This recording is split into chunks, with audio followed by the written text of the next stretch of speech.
What excites you? What motivates you? What inspires you to get stuff done? Are you a New Year's resolutioner? So at the start of the year, you set goals, you achieve all of your goals during the year, and then you celebrate at Santa time or the end of the year to say, yes, I did everything I said I was going to do. I don't hear that very often, do you?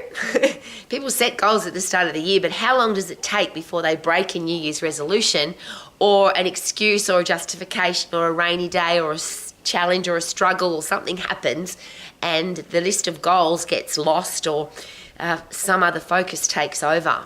So if you really want to achieve, is it about setting a goal on the 1st of January? Is it about celebrating at the end of the year? Or what about the middle of the year? What about a Wow Day Wednesday in the middle of August? Or what about a Magical Day Monday in the middle of September? What if we lived every single day of the year focused on 100% effort to get 100% result? What if we focused on what is important to me? And one of the things I do every day, 365 days of every year, what am I doing right now? Is it heading me towards my goals or away from my goals? So yes, I am a goal setter, and yes, I have goals for every year. But I don't set them on the 1st of January. This is just a thing for me. I'm doing this around about the end of November, beginning of December, where I have a look at, okay, this is how the year's panned out so far. What am I going to do before the end of the year to make sure that I can celebrate, really celebrate that this was the best year that I've ever had? So then I focus on all the things I've achieved during the year, because I am an achiever. How about you? I don't want to wake up and just exist through life. I don't want to wake up every day hoping to get stuff done. I'm the person who wakes up, gets stuff done, and gets excited that I've done it. So I can look back over my year at the end of November, beginning of December, and say, okay, this is what we've achieved this year. Now, how do I have to get better, stronger, wiser, fitter, healthier, learn more, educate more, train more to do the thing that I'm going to do next year? And it makes every day exciting. A lot of people say to me, Rowie, you don't get that excited about Santa Day, or you don't set goals on the 1st of January, or you're not that excited about your birthday. People say, Rowie, how old are you? And I always say I'm 120. I just look good for my age.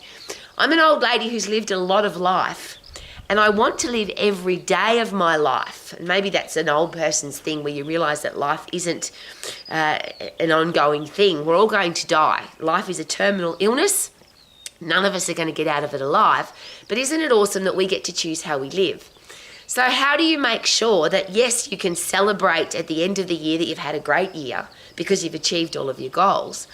And how do you make sure that the beginning of the year isn't just a blah, blah, blah, I'm gonna, blah, blah, and then by the 2nd or 3rd of January, your list of goals has been forgotten? How do you make sure that the middle bit works? And I use an analogy for that because I'm a marathon runner. I've run a few of those. And I was given this great advice: when the gun goes off, start running, and when you cross the finish line, stop running, which gives you no option to give up. It gives you no option to stop. It gives you no option to be tired or stressed or hurt or angry or annoyed. And all of those emotions can go through your body when you run 42.2 kilometres. There's often people at the start of the race that say, go Rowie, or you can do it, or people are excited about you starting something. Have you noticed that? Oh, congratulations, you've got a new business, or you've got a new baby, or you're going to go to the gym, or people get excited at the start. And then if you achieve your goal, they're there at the end. Congratulations, you finished the race. Congratulations, you've got a new business that's successful and profitable. But what about the middle bit? Who's going to inspire you, motivate you, drive you, make sure that you never give up in the middle of the year, when it's cold, when you're angry, when you're stressed, when you're hungry, when things aren't going right? Who's going to inspire you and motivate you in the middle of the race when you want to give up and your feet hurt and you're tired, and most people do give up? Well, there's a great thing to consider there. You're the only person responsible for what happens to you. And if you are relying on somebody to motivate you and inspire you, what if they don't show up? It's a great question. So do you need to be self-motivated, self-inspired, self-disciplined, self-educated to make sure that things happen? Because what's the difference between people who set goals and don't achieve them, people who set goals and achieve some of them, but not all of them, and that very unique and rare group of people who set a goal and they achieve the goal plus much, much more? And here's a great thing to consider again. Is it possible that when you become an achiever, it's easier to achieve because you get into the habit of it? Is it possible that if you give up, you become a giver-upperer? So you get into the habit of giving up, so you achieve nothing. Is it possible that if you give yourself an out, so if I get a sore foot in my marathon, I'll stop running, or if I get a challenge in my business setup, I won't start, I'll just go and get a job. Is it possible that if you give yourself an option to get out of whatever it is that you want to do, that human nature says you'll probably take that option because you've got one?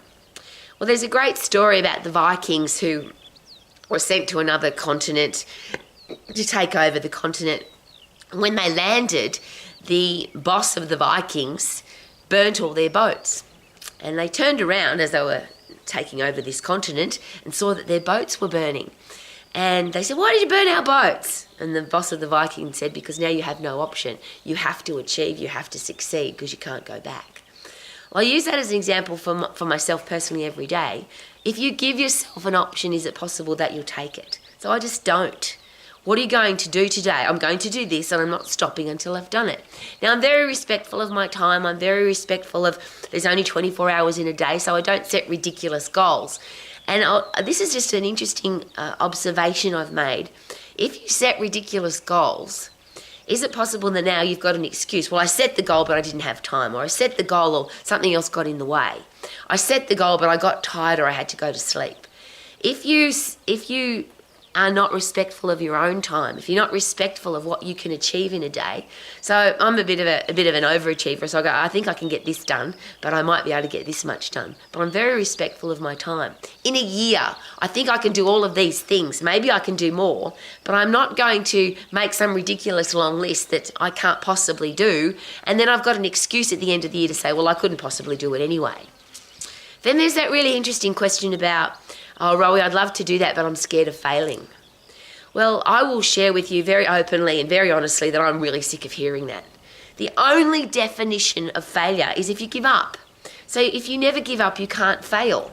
So how can you be scared of failing? All you're saying is I'm going to give myself the option to give up, to stop, because that's what I'm scared of. But if you don't give yourself an option, if you burn the boat and say, this is what I'm going to do, and nothing's going to stop me. Not the cold, not the hot, not the people who say I can't do it, not the nasty negative people. I'm just going to do it. So rather than be a New Year's resolutioner, rather than be a goal setter, why not become a goal achiever? Why not? And it's just start small. Don't have a big long list of stuff that's, I'm going to be a billionaire. You've got to be able to save $100 before you can become a billionaire.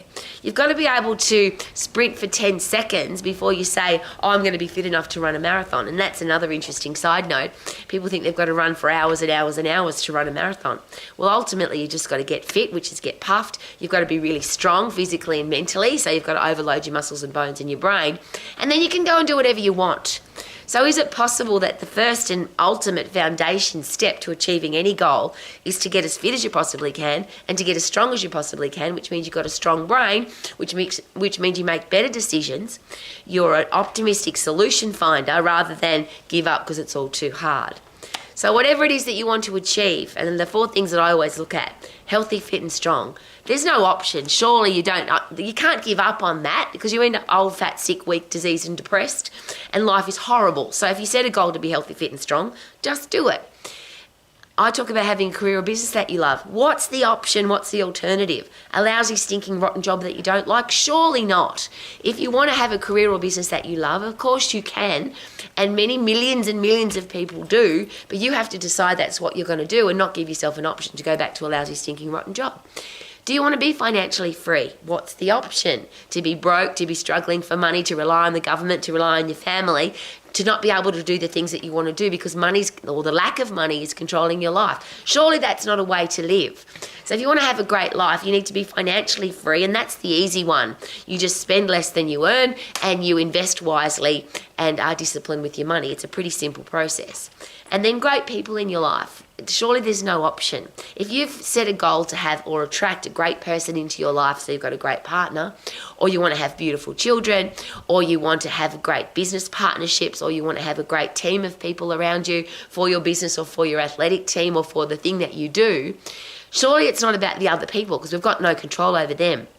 The question that I always ask myself, who am I? What do I stand for? Do I live the example of what I stand for? Am I fit? Am I strong? Do I have a career or business that I love? Am I financially free? And do I only have great people in my inner circle? Because how could I preach that every day? How could I talk about it every day if I don't live my life like that?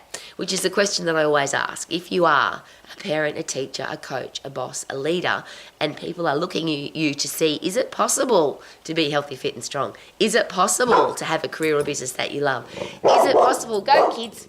I'm out here with my puppy dogs because I really respect my dogs. They are who they are. They don't pretend to be anything else. They don't try and impress other people. They're just beautiful, gorgeous creatures that give unconditional love. Wouldn't that be a great reputation in your relationships? She's a beautiful person who gives unconditional love. Now, the only challenge with unconditional love, of course, is if people treat you badly, why would you put up with that? If people aren't respectful of you, why would you put up with that? But if you are a beautiful person and you respect yourself and you are self-motivated, self-inspired, self-educated, self-disciplined, is it possible that you don't even need other people in your life? And if other people come into your life, it's a bonus rather than, I need to have friends, I need to have people in my life. I would love you to live your life to the max. I wish that for everybody, but I have no control over what you do. I just wake up every day excited to be alive and excited to live every day, not because it's the 1st of January and not because it's Santa Day and not because I'm on holiday or not because it's a Valentine's Day or birthday, every single day of the year, because we only have a few. We don't know how many more days we're going to get. So why not live every single day as the very best day of your life, and tomorrow is going to be even better because you are living your life to the max. Live your life to the max. Woohoo!